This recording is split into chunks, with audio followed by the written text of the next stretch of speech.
முருகப்பெருமானுக்கு நெய்விளக்கேற்றி வழிபாடு செய்வதற்கு உகந்த நாட்கள் அப்படின்னு சொன்னாக்க வருஷத்தில் 365 நாள் இல்லை, அதற்கு எக்ஸ்ட்ராவாக இருந்தால் கூட அத்துணை நாட்களும் முருகப்பெருமானுக்கு உகந்த நாட்களே.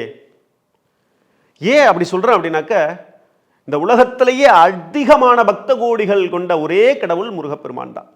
என்னை ஆட்கொண்டவனே அப்படின்னு சொல்லி எல்லாரும் சொல்லக்கூடிய ஒரே விஷயம் அந்த முருகப்பெருமான் தான். இந்த முருகப்பெருமானை பற்றி பேசணுன்னாக்க என் நிலை மறந்து பேசணும்.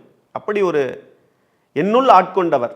அந்த முருகப்பெருமானுக்கு செவ்வாய்க்கிழமை அல்லது வெள்ளிக்கிழமை அல்லது சஷ்டி திதி அல்லது பௌர்ணமி திதி இது போன்ற நாட்களில் அவருக்கு நெய்விளக்கேற்றி 11 முறை அவரை வலமாக வந்து வழிபாடு செய்வது உங்களுக்கான நன்மைகளை கொடுக்கும்.